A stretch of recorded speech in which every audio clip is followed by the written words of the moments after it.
नमस्कार दोस्तों, स्वागत है आपका हमारे YouTube चैनल में। आज की कहानी है आगा पीछा। लेखक हैं मुंशी प्रेमचंद। रूप और यौवन के चंचल विलास के बाद कोकिला अब उस कलुषित जीवन के चिन्हन को आंसुओं से धो रही थी। विगत जीवन की याद आते ही उसका दिल बेचैन हो जाता और यह विषाद और निराशा से व्याकुल हो पुकार उठती, हाय, मैंने संसार में जन्म ही क्यों लिया।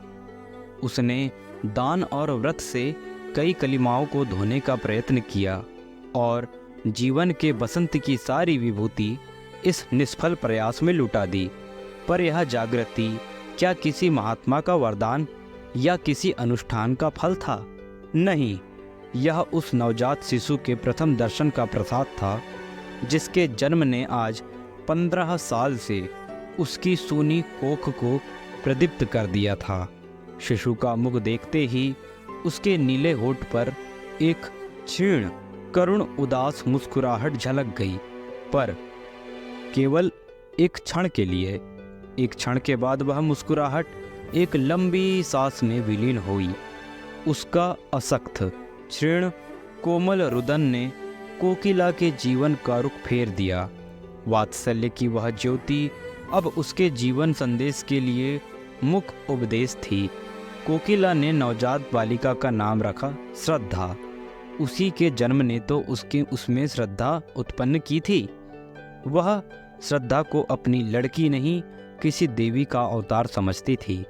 उसकी सहेलियां उसे बधाई देने आती, पर कोकिला बालिका को उनकी नज़रों से छिपाती। उसे यह भी मंजूर न था कि उसकी पापमय दृष्टि उस लड़की पर पड़े। श्रद्धा ही अब उसकी विभूति, उसकी आत्मा, उसका जीवन दीपक थी। वह कभी कभी उसे गोद में लेकर साध से छलकती हुई आंखों से देखती और सोचती, क्या यह पावन ज्योति भी वासना के प्रचंड आघातों का शिकार होगी? मेरे प्रयत्न निष्फल हो जाएंगे। आह, क्या ऐसी कोई औषधि नहीं है जो जन्म के संस्कारों को मिटा दे? भगवान से वह सदैव प्रार्थना करती कि मेरी श्रद्धा कहीं इन कांटों में न उलझे। यह वचन और कर्म से, विचार और व्यवहार से उसके सम्मुख नारी जीवन का ऊंचा आदर्श रखेगी। श्रद्धा इतनी सरल, इतनी प्रगल्भ, इतनी चतुर थी कि कभी कभी कोकिला वात्सल्य से गदगद होकर उसके तलवों में अपना मस्तक रगड़ती और पश्चाताप तथा हर्ष के आंसू बहाती। 16 वर्ष बीत गए। पहले भी भोली भाली श्रद्धा अब एक सगर्व, लाज, लज्जाशील नव यौवना थी, जिसे देखकर आंखें तृप्त हो जाती। विद्या की उपासिका थी, पर सारे संसार से विमुख। उसके साथ वह पढ़ती थी, वे उससे बात भी न करना चाहती। मात्र स्नेह में वायुमंडल में पकड़कर घोर अभिमानी हो गई थी।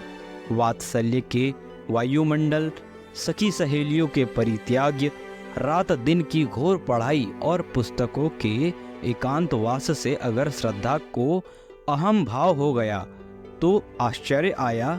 यह कौन सी बात है? उसे किसी से भी बोलने का अधिकार न था। विद्यालय में भले घर की लड़कियां उसके सहवास में अपना अपमान समझती थी। रास्ते में लोग उंगली उठाकर कहते, कोकिला रंडी की लड़की है। उसका सिर झुक जाता। कपोल क्षण भर के लिए लाल होकर दूसरे ही क्षण के लिए चूने की तरह सफ़ेद हो जाते। श्रद्धा ने एकांत से प्रेम था। विवाह को ईश्वरीय कोप समझती थी। यदि कोकिला ने कभी उसकी बातें बता दी तो वह उसके माथे पर बल बैठ जाती। चमकते हुए लाल चेहरे पर कालीमा छा जाती। आंखों से झरझर आंसू बहने लगते। कोकिला चुप हो जाती। दोनों ने जीवन आदर्शों में विरोध था।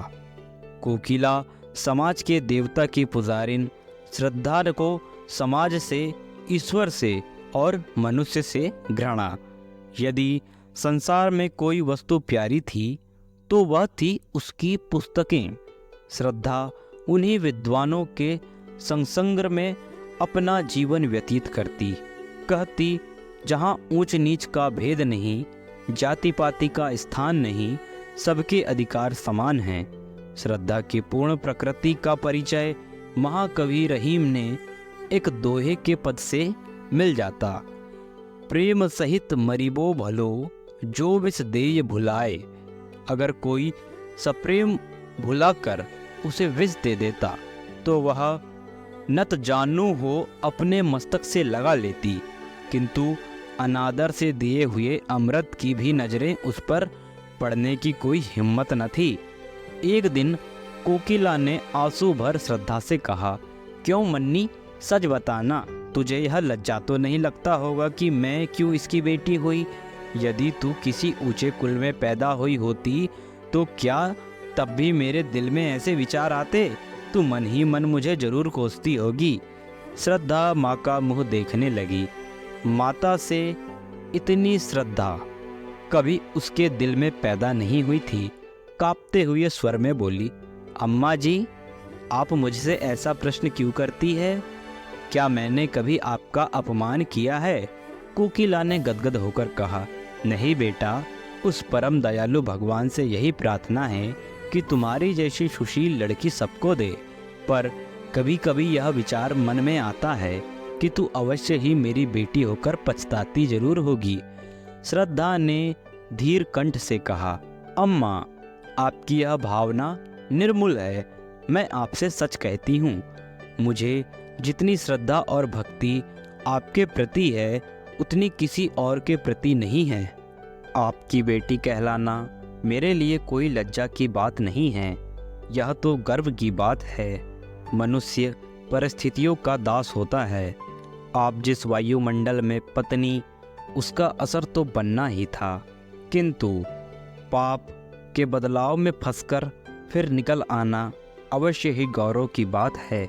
बहाव की ओर से नाव खेले जाने तो बहुत सरल है, किंतु जो नाविक बहाव के प्रतिकूल खेले जाता है वह सच्चा नाविक है। कोकिला ने मुस्कुराते हुए पूछा, तो फिर विवाह के नाम से क्यों चिढ़ती है? श्रद्धा ने आंखें नीची करके उत्तर दिया, बिना विवाह के जीवन व्यतीत नहीं हो सकता। मैं कुमारी ही रहकर जीवन बिताना चाहती हूँ। विद्यालय से निकलकर कॉलेज में प्रवेश करूँगी और 2-3 वर्ष बाद हम दोनों स्वतंत्र रूप से रह सकते हैं। डॉक्टर बन सकती हूँ, वकालत कर सकती हूँ औरतों के लिए। यह सब मार्ग खुल गए हैं। कोकिला ने डरते हुए पूछा, क्यों? क्या तुम्हारे हृदय में कोई दूसरा इच्छा नहीं होती? किसी से प्रेम की अभिलाषा तेरे मन में पैदा नहीं होती? श्रद्धा ने एक लंबी सांस लेकर कहा, अम्मा जी, प्रेम विहीन संसार में कौन है? प्रेम मानव जीवन का श्रेष्ठ अंग है। यदि ईश्वर की ईश्वरता कहीं देखने को आती है तो वह केवल प्रेम में। जब कोई ऐसा व्यक्ति मिलेगा जो मुझे वरने में अपना मन हानि ना समझेगा तो मैं तन मन धन से उसकी पूजा करूंगी। पर किसके सामने हाथ पसार कर प्रेम की भिक्षा मांगूं? यदि किसी ने सुधर के क्षणिक आवेश में विवाह कर भी लिया तो मैं प्रसन्न ना हो सकूंगी। इससे तो अच्छा है कि मैं विवाह का विचार ही छोड़ दूं। इन दिनों महिला मंडल का एक उत्सव हुआ। कॉलेज के रसिक विद्यार्थियां काफ़ी संख्या में सम्मिलित हुए। हॉल में तिल भर की जगह न थी। श्रद्धा ने भी आकर स्त्रियों में सबसे अंत की पंक्ति में खड़ी हुई। उसे यह सब स्वांग मालूम हुआ था। आज पहली बार ही ऐसी सभा में सम्मिलित हुई। सभा की कार्यवाही शुरू हुई। प्रधान महोदया की वक्तृत्व के पश्चात पेश होने लगा और उनके समर्थन के लिए वक्तव्यताएं होने लगी, किंतु महिलाएं उनकी वक्तव्यताएं भूल गई या उन पर सभा का रौब ऐसा छा गया कि उनकी वक्तव्यता शक्ति लोप हो गई। वे कुछ टूटे फूटे जुमले बोलकर बैठने लगी। सभा का रंग बिगड़ने लगा। कई लेड़ियां बड़ी शान से प्लेटफॉर्म पर आईं, किंतु 2-3 शब्दों से अधिक न बोल सकी। नवयुवकों को मजाक उड़ाने का अवसर मिल गया। कह कहे पड़ने लगे, तालियां बजने लगी। श्रद्धा उनकी यह दुर्जनता देखकर तिलमिला उठी। उसका अंग प्रत्यंग फड़कने लगा। प्लेटफॉर्म पर जाकर वह कुछ इस शान से बोली कि सभा पर आतंक छा गया। कोलाहल शांत हो गया। लोग टकटकी बांधकर उसे देखने लगे। श्रद्धा स्वर्गीय बाला की भांति धाराविक रूप में बोल रही थी। उसके प्रतीक शब्द से नवीनता, सजीवता और दृढ़ता प्रतीक होती थी। उसके नव यौवन की सुरभि भी चारों ओर सभा मंडप में अवाक कर रही थी। सभा समाप्त हुई। लोग टीका टिप्पणी करने लगे। एक ने पूछा, यह स्त्री कौन है भाई? दूसरे ने उत्तर दिया, उसी कोकिला रंडी की लड़की। तीसरे ने कहा, तभी यह आवाज है और सफाई भी, तभी तो जादू है। जादू है जनाब, मुजफ्फिन जादू। क्यों ना हो, माँ भी तो सितम ढाती थी। जब से उसने अपना पेशा छोड़ा, शहर बेजान हो गया। अब मालूम होता। इस पर एक खद्दरधारी काला नवयुवक बोला, क्या खूब कदरदानी फरमाई है जनाब ने, वाह। उस व्यक्ति ने उत्तर दिया, आपको बुरा क्यों लगा? क्या कुछ साठ गांठ तो नहीं है? काले नवयुवक ने कुछ तेज होकर कहा, आपको ऐसी बातें मुंह से निकालते सज्जा भी नहीं आती? दूसरे व्यक्ति ने कहा, अरे लज्जा कौन सी बात है जनाब? वैश्या की लड़की अगर वैश्या नहीं हो तो इसमें आश्चर्य की क्या बात है? नवयुवक ने घृणापूर्ण स्वर में कहा, ठीक होगा, आप जैसे बुद्धिमान व्यक्तियों की समझ में जिस रमणी के मुख से ऐसे विचार नहीं निकल सकते, वह देवी है, रूप बेचने वाली नहीं। श्रद्धा उसी समय सभा से जा रही थी। यह अंतिम शब्द उसके कानों में पड़ गए। वह विस्मित और पुलकित होकर वहीं ठिठक गई। काले नवयुवक की ओर कृतज्ञतापूर्ण दृष्टि से निहारा और फिर बड़ी तेजी से आगे बढ़ गई। लेकिन रास्ते भर उसके कानों में उन्हीं शब्दों की प्रतिध्वनि गूंजती रही। अब तक श्रद्धा की प्रशंसा करने वाले, उसे उत्साहित करने वाले केवल उसकी माँ कोकिला थी और चारों ओर वही उपेक्षा थी, वही तिरस्कार। आज एक अपरिचित काले किंतु गौर हृदय वाले खद्दरधारी नवयुवक व्यक्ति के मुख का चित्र बराबर उसकी आंखों के सामने नाच रहा था। मन में प्रश्न उठा, वह कौन है? क्या वह कभी उसके दर्शन होंगे? कॉलेज जाते समय श्रद्धा उस नवयुवक को खोई हुई आंखों से खोजती।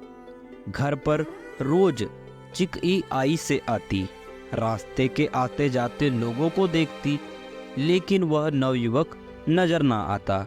कुछ दिनों बाद महिला मंडल की दूसरी सभा का विज्ञापन निकला। सभी सभा होने के 4 दिन बाकी थे। वह चारों दिन श्रद्धा ने अपना भाषण तैयार करने में बिताए। एक एक शब्द की खोज में घंटों सिर मारती।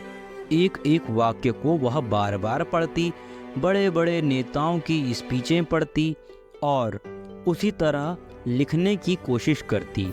जब सारी स्पीच पूरी हो गई तो श्रद्धा अपने कमरे में जाकर कुर्सियों और मेज़ों को संबोधित करने में जोर जोर से पढ़ने लगी। भाषण कला के सभी लक्षण जमा हो गए। उपसंहार तो इतना सुंदर था कि जैसे उसे अपने ही मुख से सुनकर वह मंत्रमुग्ध हो गई हो। इसमें कितना संगीत था, कितना आकर्षण और कितनी क्रांति। सभा का दिन आ पहुंचा। श्रद्धा मन ही मन भयभीत होती और सभा मंडप में जा घुसी। हॉल भरा हुआ था और उससे पहले दिन भी वह अधिक भीड़ थी। श्रद्धा को देखते ही जनता ने तालियों से पीटकर उसका स्वागत किया और कोलाहल होने लगा और सभी एक स्वर में चिल्ला उठे, आप अपनी वितज्ञता शुरू करें। श्रद्धा ने मंच में एक उड़ती हुई निगाह से देखा। वह काला नवयुवक न मिलने के कारण वह अंतिम पंक्ति में खड़ा हो गया था। श्रद्धा ने दिल में गुदगुदी सी हुई। उसने कांपते हुए स्वर में अपना भाषण शुरू किया। उसकी आंखों में सारा हाल पुतलियों से भरा हुआ। अगर कोई जीवित व्यक्ति था तो वह सबसे पीछे खड़ा वह काला नवयुवक। उसका मुख उसी ओर था। वह उसी के सामने भाषण की दाद मांग रही थी। हीरा परखने की आशा से ही जोहरी की जाती है। आधा घंटे तक श्रद्धा के मुख से फूलों की वर्षा होती रही। लोगों को बहुत कम ऐसा भाषण सुनने को मिलता है। श्रद्धा जब सभा समाप्त होने पर घर की ओर चली तो वही काला नवयुवक उसके पीछे तेजी से चला आ रहा था। श्रद्धा को यह मालूम था कि लोगों ने उसका भाषण बहुत पसंद किया है, लेकिन इस नवयुवक की राय सुनने का अवसर उसे नहीं मिला था। उसने अपनी चाल धीमी कर दी और दूसरे ही क्षण वह नवयुवक उसके पास आ पहुंचा। दोनों एकदम चुपचाप चलते रहे। अंत में नवयुवक ने झिझकते हुए कहा, आज तो आपने कमाल कर दिया। श्रद्धा ने प्रफुल्लित के रेत दबाते हुए कहा, धन्यवाद, यह आपकी कृपा है। नवयुवक ने कहा, मैं किस लायक हूँ? मैं नहीं, सारी सभा सिर धुन रही थी। श्रद्धा, आपका शुभ स्थान यही है। नवयुवक, जी हाँ, मैं MA से पढ़ रहा हूँ। यह ऊंच नीच का भूत न जाने कब तक हमारे सिर में सवार रहेगा। अभाग्य से मैं भी उन लोगों में हूँ जिन्हें संसार नीच समझता है। मैं जाति का चमार हूँ। मेरे पिता स्कूल के इंस्पेक्टर के यहाँ अर्दली थे। उनकी सिफारिश से स्कूल में भर्ती हो गया। तब से भाग्य से लड़ता भिड़ता चला आ रहा हूँ। पहले तो स्कूल के मास्टर मुझे छूते भी न थे। वह हालत तो अब नहीं रही, किंतु लड़के अब भी मुझसे खिंचे रहते हैं। श्रद्धा, मैं तो कुलीनता को जन्म से नहीं धर्म से मानती हूँ। नवयुवक, यह तो आपकी वितृज्ञता से ही सिद्ध हो गया और इसी से आपसे बातें करने का साहस हुआ, नहीं तो मैं कहाँ और आप कहाँ। श्रद्धा ने अपनी आंखें नीचे करके कहा, शायद आपको मेरा हाल मालूम नहीं। नवयुवक, बहुत अच्छी तरह से मालूम है। यदि आप अपनी माताजी के दर्शन हमें करवा सकें तो मैं आपका बड़ा आभारी हो जाऊंगा। वह आपसे मिलकर बड़ी प्रसन्न होंगी। शुभ नाम? मुझे भगत राम कहते हैं। यह परिचय धीरे धीरे स्थिर और दृढ़ हो गया।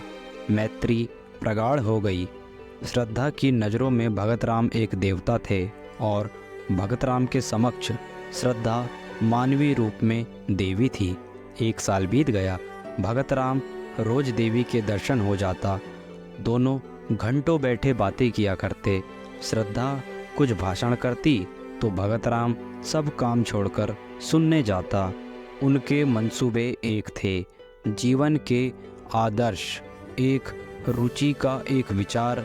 भगत राम प्रेम इंगित करने में उसे कमाल हो गया, लेकिन ठीक उन अवसरों पर जब श्रद्धा के हृदय में गुदगुदी होने लगती, उसके कपोल उत्साह से रंजित हो जाते। भगत राम विषय पलट देता और जल्दी ही कोई बहाना बनाकर वहाँ से खिसक जाता। उसके चले जाने पर श्रद्धा हसरत के आंसू बहाती और सोचती, क्या इन्हें दिल से मुझे प्रेम नहीं है। एक दिन कोकिला ने भगत राम को एकांत में बुलाकर कहा, बेटा, अब तो मुन्नी से तुम्हारा विवाह हो जाए तो अच्छा, जीवन का क्या भरोसा। मैं कहीं मर गई, यह शाद मन में ही रह जाएगा। भगत राम ने सिर हिलाकर कहा, अम्मा, जरा इस परीक्षा में पास हो जाने दो, जीविका का प्रश्न हल हो जाने दो, इसके बाद ही विवाह शोभा देता है। यह सब तुम्हारा ही है, क्या मैं साथ ले जाऊंगी? यह आपकी कृपा है अम्मा जी, पर इतना निर्लज ना बनाइए। मैं तो आपका हो चुका, अब तो आप दुत्कारों भी तो इस द्वार से नहीं टल सकता। मुझ जैसा भाग्यवान संसार में और कौन है। लेकिन देवी के मंदिर जाने से पहले कुछ पान फूल तो लेना ही होगा। साल भर और गुजर गया। भगत राम ने MA की उपाधि ली और अपने ही विद्यालय में अर्थशास्त्र का अध्यापक हुआ। उस दिन कोकिला ने खूब दान पुण्य किया। जब भगत राम ने आकर उसके पैरों पर सिर झुकाया तो उसने उसके छाती से लगा लिया। उसे विश्वास था आज भगत राम विवाह के प्रश्न को जरूर छेड़ेगा। श्रद्धा प्रतीक्षा की मूर्ति बनी हुई थी। उसका एक एक अंग मानो 100-100 तार होकर प्रतिध्वनित्व हो रहा था। दिल पर एक नशा छाया हुआ था। पांव जमीन पर न पड़ते। भगत राम को देखते ही माँ से बोली, अम्मा अब हमको एक हल्की सी मोटर ले दीजिएगा। कोकिला ने मुस्कुराकर कहा, हल्की सी क्यों, भारी सी ले लेना। पहले कोई अच्छा सा मकान तो ठीक कर लो। श्रद्धा भगत राम को अपने कमरे में बुलाकर ले गई। दोनों बैठकर नए मकान की सजावट के मंसूबे बांधने लगे। पर्दे, फर्श, तस्वीरें, सबकी व्यवस्था की गई। श्रद्धा ने कहा, रुपए भी अम्मा जी से ले लेंगे। भगत राम बोला, उनसे रुपए लेते मुझे शर्म आएगी। श्रद्धा ने मुस्कुराकर कहा, आखिर मेरे दहेज के रुपए तो देंगी। दोनों घंटों भर बात करते रहे, मगर वह मार्मिक शब्द जिसे सुनने के लिए श्रद्धा का मन आतुर हो रहा था, आज भी भगत राम के मुंह से नहीं निकला और वह विदा हो गया। उसके जाने पर कोकिला ने डरते डरते पूछा, आज क्या बातें हुई? श्रद्धा ने उसका आशय समझकर कहा, अगर मैं ऐसी भारी हो रही हूँ तो कुएं में से मुझे डाल क्यों नहीं देती? यह कहते कहते उसके धैर्य की दीवार टूट गई। वह आवेश में और वेदना में जो भीतर ही भीतर अब तक टीस रही थी निकल पड़ी। वह फूट फूट कर रोने लगी। कोकिला ने झुझलाकर कहा, जब कुछ बातचीत ही नहीं करनी है तो रोज आते ही क्यों हैं? कोई ऐसा घराना भी तो नहीं है और ना ऐसे कोई धन्ना सेठ ही हैं। श्रद्धा ने आंखें पोंछकर कहा, अम्मा जी मेरे सामने उन्हें कुछ ना कहिए। उनके दिल में जो कुछ है वह मैं जानती हूँ। वह मुँह से चाहे कुछ ना कहे मगर दिल से कह चुके हैं, और मैं चाहे कानों से कुछ ना सुनूं पर दिल से सब सुन चुकी। कोकिला ने श्रद्धा से कुछ भी ना कहा, लेकिन दूसरे दिन भगत राम से बोली, अब किस विचार में हो बेटा? भगत राम ने सिर खुजलाते कहा, अम्मा जी मैं तो हाजिर हूँ, लेकिन घर वाले किस तरह राजी नहीं होते। जरा फुर्सत मिले तो घर जाकर राजी कर लूँ। माँ बाप को नाराज करना भी तो अच्छा नहीं है। कोकिला कुछ जवाब ना दे सकी। भगत राम के माँ बाप शहर से दूर रहते।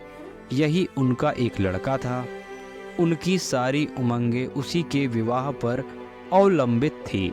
उन्होंने कई बार शादी तक तय की, पर भगत राम बार बार यह कहकर निकल जाता कि जब तक नौकर ना हो जाऊंगा विवाह न करूंगा।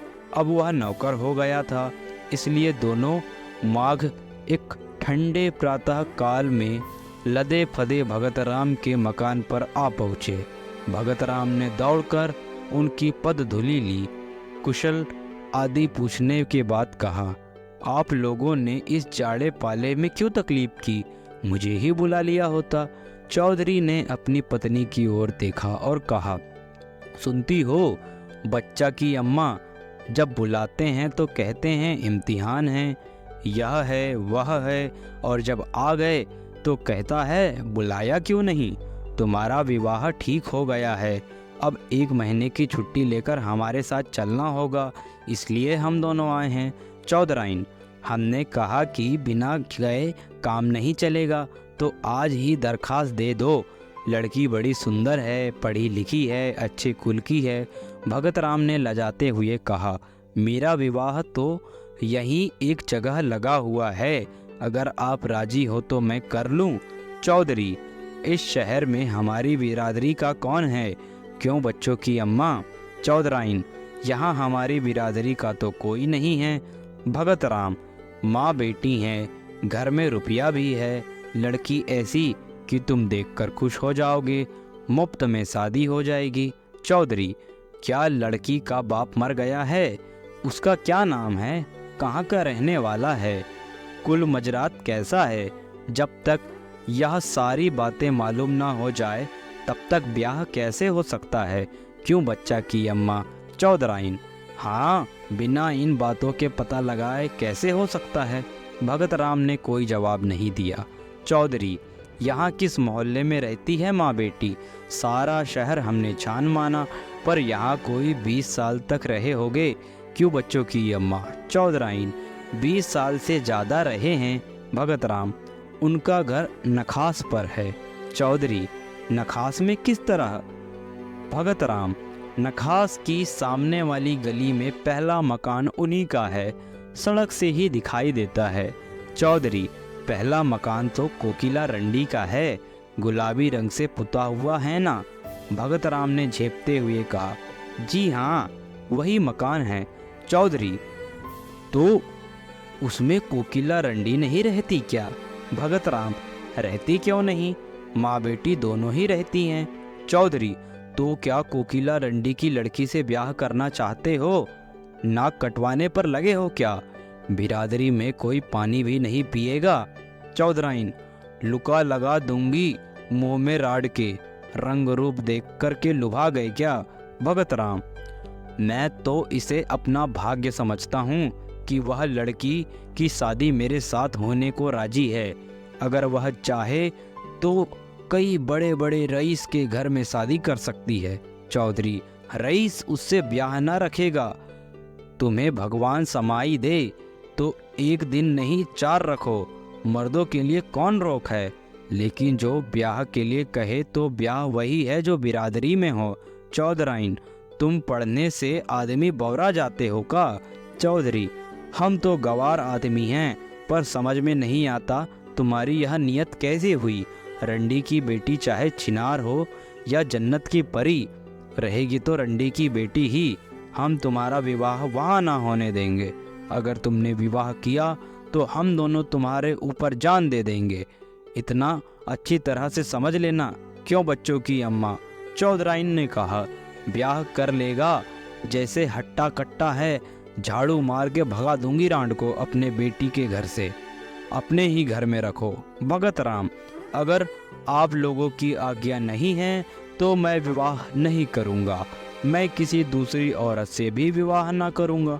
चौधराइन, हाँ, तुम कुमारे ही रहो, यह हमें मंजूर है। पतोरिया के घर ब्याह ना करेंगे।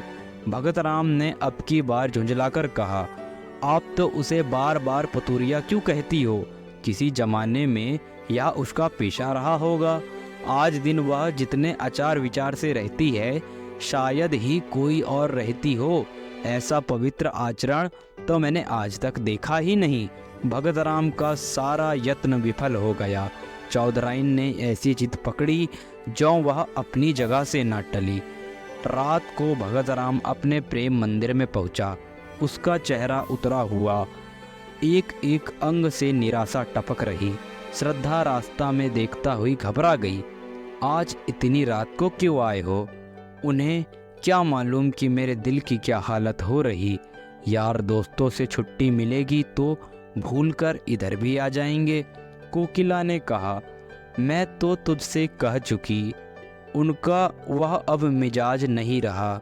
फिर भी तो तू मानती नहीं। आखिर इस टाल मटोल की भी कोई हद होती है। श्रद्धा ने दुखित होकर कहा। अम्मा जी, मैं आपसे 1000 विनय कर चुकी हूँ। चाहे लौकिक रूप में कुंवारी ही क्यों ना रहूं, लेकिन हृदय से उनकी ब्याहता हो चुकी। अगर ऐसा आदमी विश्वास करने के काबिल नहीं तो फिर नहीं जानती कि किस पर विश्वास किया जा सकता है। इसी समय भगत राम निराशा की मूर्ति बने हुए कमरे के भीतर आए।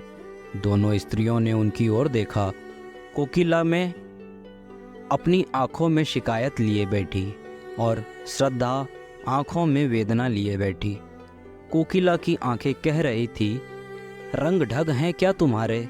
श्रद्धा की आंखें कह रही थी, इतनी निर्दयता। भगत राम ने धीमे वेदनापूर्ण स्वर में कहा, आप लोगों को आज बहुत देर तक मेरी राह देखनी पड़ी, मगर मैं मजबूर था। घर से अम्मा और दादा आए हुए हैं, उन्हीं से बातें कर रहा था। कोकिला बोली, घर में तो सब कुशल है ना? भगत राम ने सिर झुकाए कहा, जी हाँ, सब कुशल है। मेरे विवाह का मसला था। पुराने ख्याल के आदमी हैं, किसी भी तरह राजी नहीं होते। कोकिला का मुख तमतमा उठा। बोली, हाँ, क्यों राजी होंगे? हम लोग उनसे भी नीच है ना। लेकिन जब तुम उनकी इच्छा के दास थे तो तुम्हें उनसे पूछकर यहाँ आना जाना चाहिए था। इस तरह हमारा अपमान करके तुम्हें क्या मिला? यदि मुझे मालूम होता कि तुम अपने माँ बाप के इतने गुलाम हो तो यह नौबत ही नहीं आने को आती। श्रद्धा ने देखा भगत राम की आंखों से आंसू गिर रहे थे। विनीत भाव से बोली, अम्मा जी, माँ बाप की मर्जी का गुलाम होना कोई पाप नहीं होता।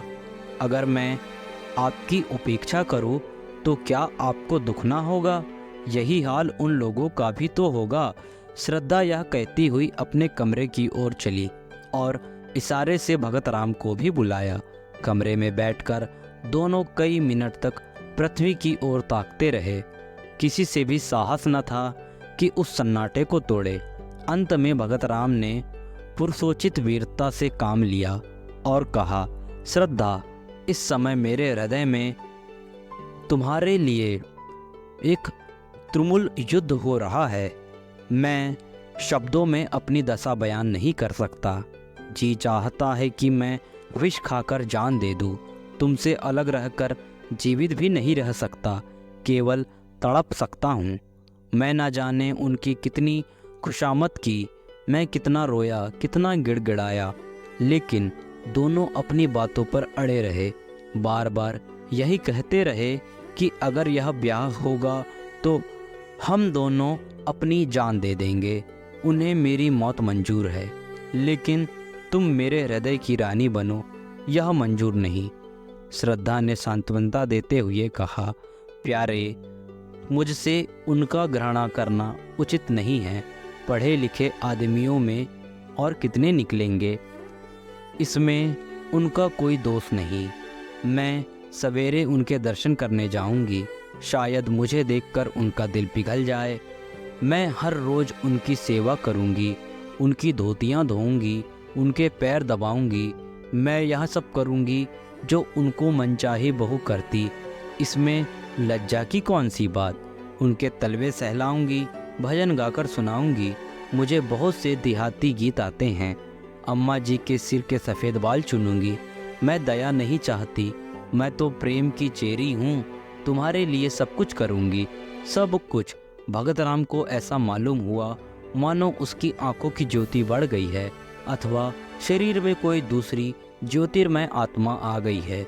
उसके हृदय का सारा अनुराग, सारा विश्वास, सारी भक्ति आंसू से उमड़कर श्रद्धा के पैरों की ओर जाती हुई मालूम हुई।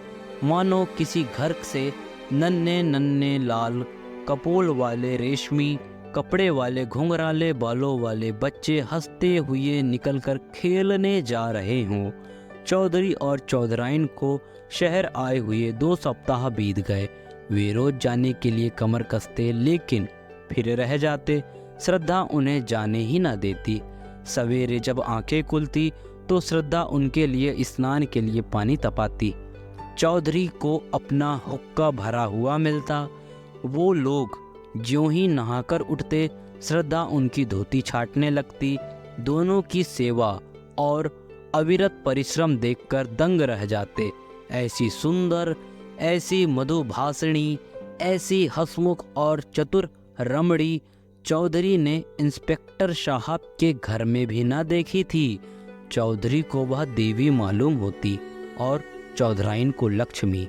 दोनों श्रद्धा की सेवा और टहल व प्रेम पर आश्चर्य करते, किंतु वे कलंक और बिरादरी का प्रश्न उनके मुख पर मुहर लगाए हुए था।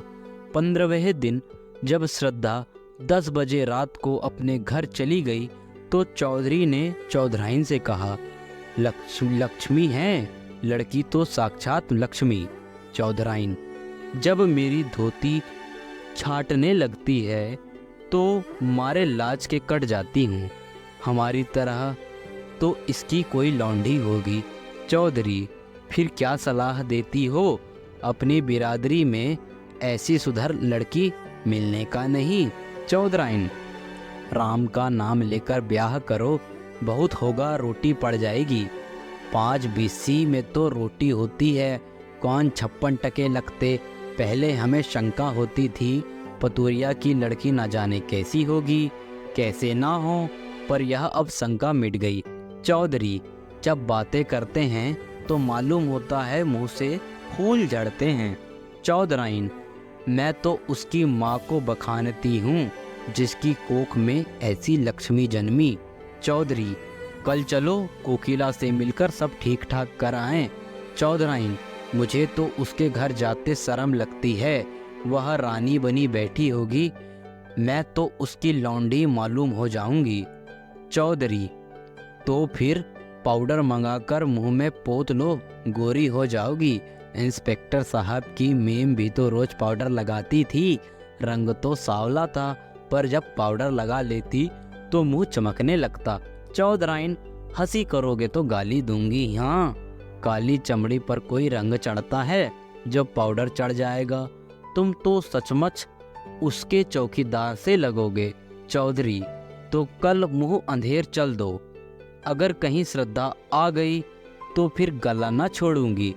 बच्चों से कह देंगे कि पंडित से सायत मिली, सब ठीक कर लो। फिर हंसकर कहा, उन्हें तो आप ही जल्दी होगी। चौधराइन भी पुराने दिन याद करके मुस्कुराने लगी। चौधरी भी और चौधराइन का मत पाकर कोकिला विवाह का आयोजन करने लगी। कपड़े बनवाए जाने लगे, बर्तनों की दुकानों पर छाने जाने लगी, गहने के लिए सुनार के पास ऑर्डर जाने लगा। लेकिन ना मालूम क्यों भगत राम के मुख पर प्रसन्नता का चिन्ह तक न था। श्रद्धा के यहाँ नित्य की भांति जाना, किंतु उदास, कुछ भूला हुआ सा बैठा रहना, घंटों आत्म विस्मृति का अवस्था में शून्य दृष्टि से आकाश अथवा पृथ्वी की ओर देखा करता। श्रद्धा उसे अपनी कीमती कपड़े और जड़ेऊ गहने दिखलाती, उसके अंग प्रत्यंग से आशाओं की स्फूर्ति छलक पड़ती। इस नशे में वह भगत राम की आंखों में छिपे हुए आंसुओं को न देख पाती। इधर चौधरी भी तैयारियों में लग रहे थे, बार बार शहर आते और विवाह के सामान मोल ले जाते। भगत राम के स्वतंत्र विचार वाले मित्र उसके भाग्य पर ईर्ष्या करते।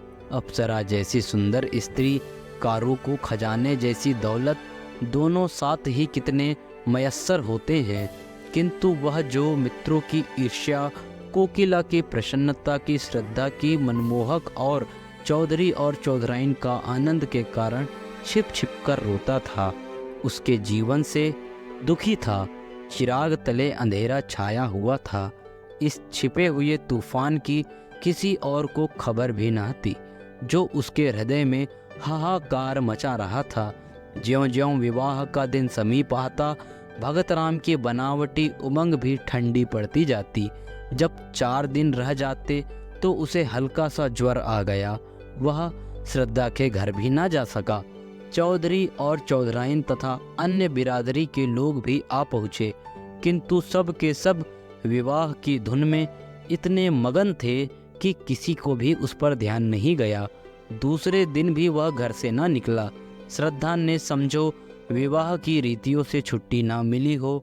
तीसरे दिन चौधराइन भगत राम को बुलाने गई तो देखा, सहमी हुई आंखों से, विस्मित आंखों से कमरे के कोने में देखता हुआ दोनों हाथ सामने किए और पीछे हट रहा था, मानो अपने को किसी वार से बचा रहा हो।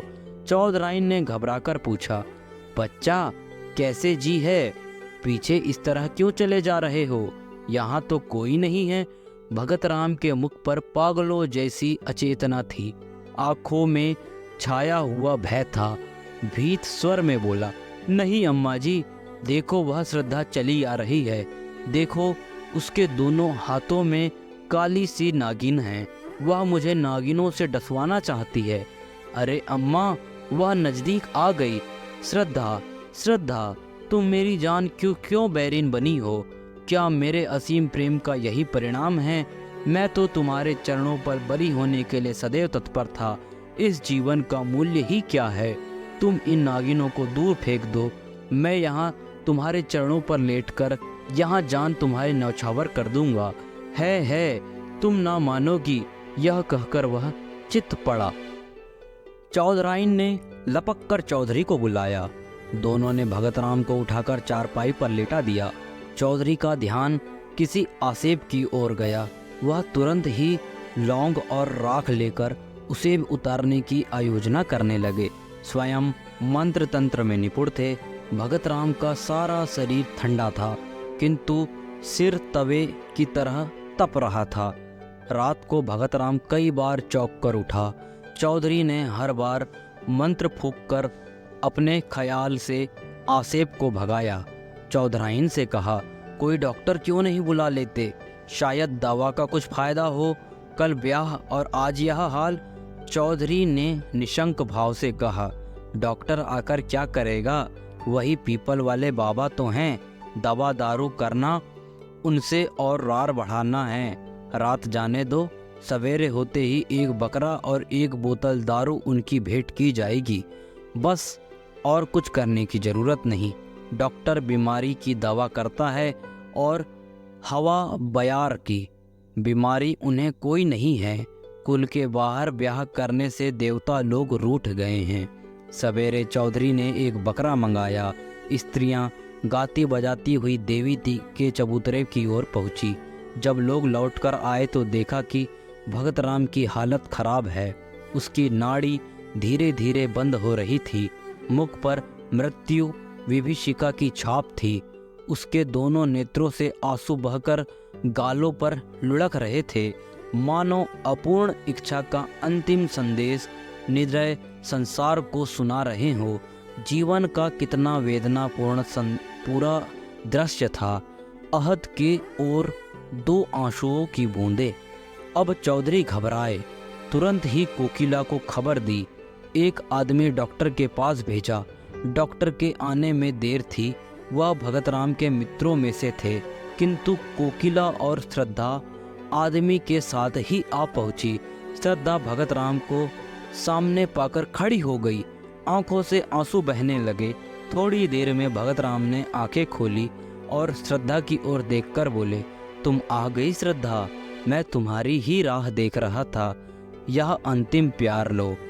आज ही सब आगा पीछा का अंत हो जाएगा, जो आज से 3 वर्ष पूर्व आरंभ हुआ था। इन 3 वर्षों में मुझे जो आत्मिक यंत्रणा मिली है, हृदय ही जानता है। तुम वफा की देवी हो, लेकिन मुझे रह रह कर यह भ्रम होता था, क्या तुम खून के असार का नाश कर सकती हो?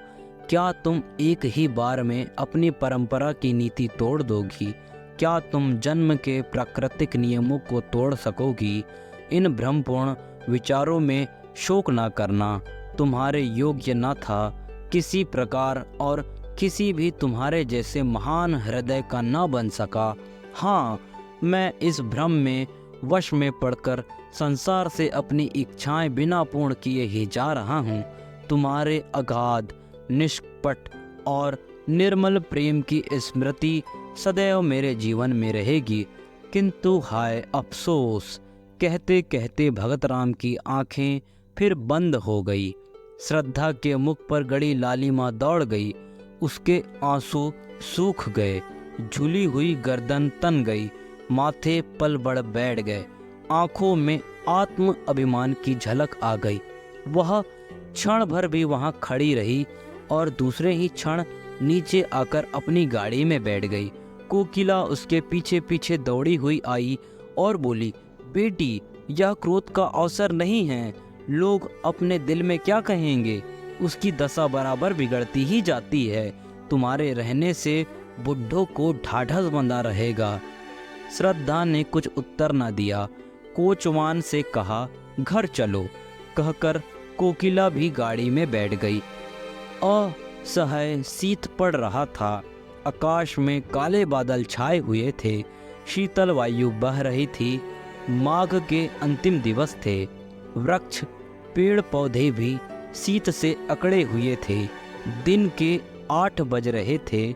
सभी लोग रजाई के ओर भीतर मुंह लुकाए लपेटे थे, लेकिन श्रद्धा का शरीर पसीने से भीगा हुआ था। ऐसा मालूम हुआ सूर्य की सारी उष्णता उसके शरीर की रगों में घुस गई।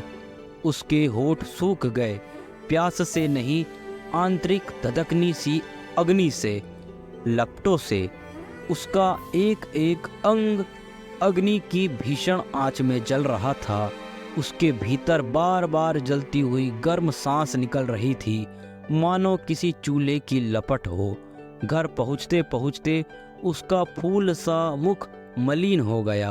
होंठ फीले पड़ गए, जैसे किसी काले सांप ने डस लिया हो।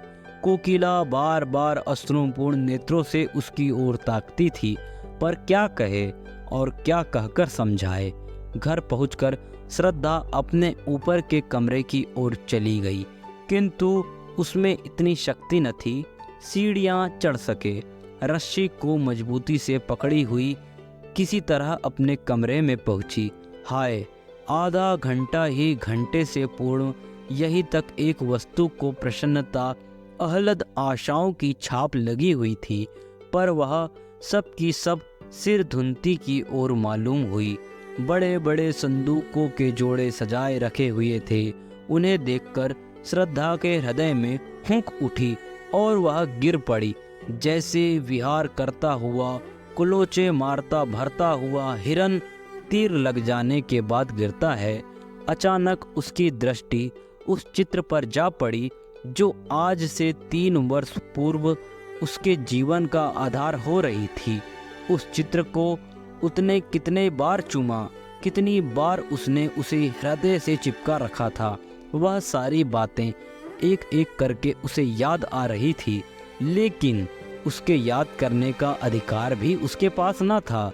हृदय के भीतर एक दर्द उठा और पहले से भी अधिक प्राणाघातकारी था, जो उससे अधिक तूफान के समान भयंकर था।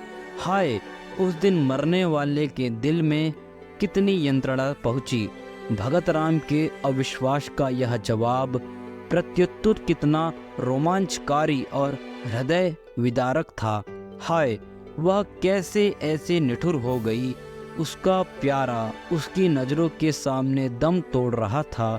उसके लिए, उसकी सांत्वना के लिए एक शब्द भी मुंह से ना निकले। यही तो खून का असर है, और यही इसके अतिरिक्त और हो ही क्या सकता है। आज पहली बार श्रद्धा को कोकिला की बेटी होने का पछतावा हुआ। वह इतनी स्वार्थरत, इतनी हृदयहीन है कि आज उसे मालूम हुआ वह त्याग, वह सेवा, वह आदर्श जिस पर उसे घमंड था, वह ढह कर श्रद्धा के सामने गिर पड़ा। वह अपनी ही दृष्टि में अपने को ही हेय समझने लगी।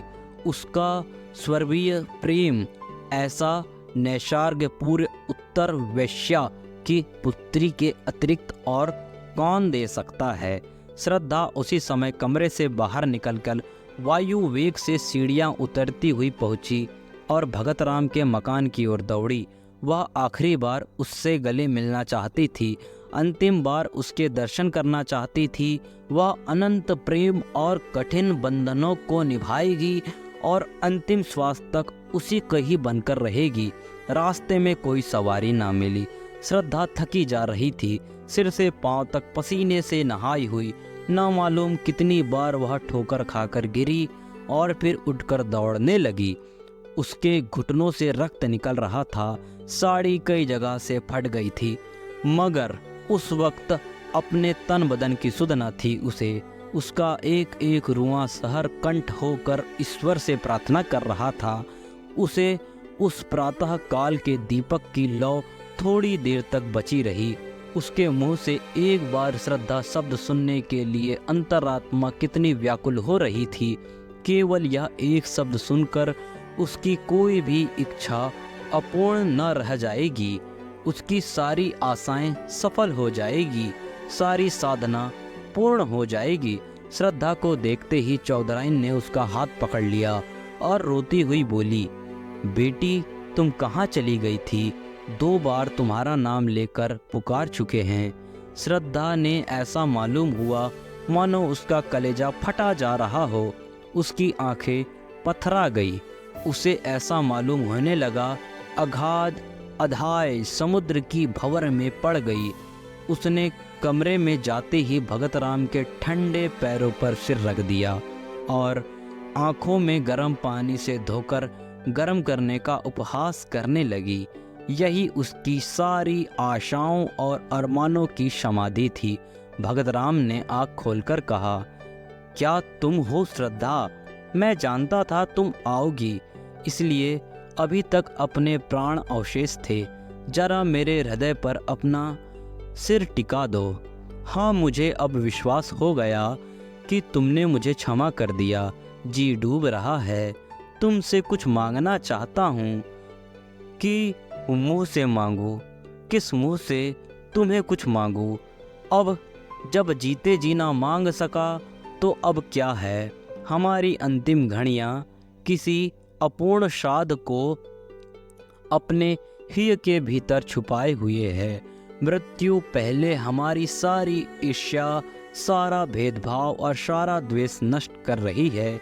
जिनकी सूरत से हमें घृणा होती है, उनसे कभी पुराना सौहार्द, पुरानी मैत्री करने के लिए उनको गले लगाना हम कितने उत्सुक हो जाते हैं। जो कुछ कर सकते हैं और ना कुछ कर सके, उसे एक साध रह जाती। भगत राम ने उखड़े हुए विषादपूर्ण स्वर में अपने प्रेम की पुनरावृत्ति श्रद्धा के सामने की और स्वर्गीय निधि को पाकर वह प्रसन्न हो उठ सकता था, उसका उपयोग कर सकता था। किंतु हाय, आज वह जा रहा है अपूर्ण साधों की स्मृति लिए हुए। हाय रे अभागिन साध। श्रद्धा भगत राम के वक्ष स्थल पर झुकी हुई रो रही थी। भगत राम ने सिर उठाकर उसके मुरझाए हुए आंसुओं को धोया और स्वच्छ कपोलों को चूमकर मरती हुई साध की वह अंतिम हंसी थी। भगत राम ने अवरुद्ध कंठ से कहा, यह हमारा और तुम्हारा विवाह है। श्रद्धा ने, यह मेरी अंतिम भेंट है। यह कहते हुए उसकी आंखें हमेशा के लिए बंद हो गई। साध भी मरकर गिर गई। श्रद्धा की आंखें रोते रोते लाल हो रही थी। उसे ऐसा मालूम हुआ मानो भगत राम उसके सामने प्रेमालिंगन का संदेश करते हुए मुस्कुरा रहे हों। वह अपनी दशा, काल, स्थान सब भूल गई। जख्मी सिपाही अपनी जीत का समाचार पाकर अपना दर्द, अपनी पीड़ा भूल जाता है। क्षण भर के लिए मौत भी हे हो जाती है। श्रद्धा का भी यही हाल हुआ। वह भी अपना जीवन प्रेम की निठुर वेदी और उपसर्ग करने के लिए तैयार हो गई, जिस पर लैला और मजनू, श्री और फराह नहीं, हजारों ने अपनी बलि चढ़ा दी। उसने चुम्बन का उत्तर देते हुए कहा, प्यारे, मैं तुम्हारी हूँ और सदा ही तुम्हारी रहूँगी। दोस्तों, यह थी मुंशी प्रेमचंद जी की कहानी, जो हृदय को झकझोर देती है, समाज को और दो प्रेम करने वाले लोगों को किस प्रकार एक विस्तृत दर्शन करवाती है।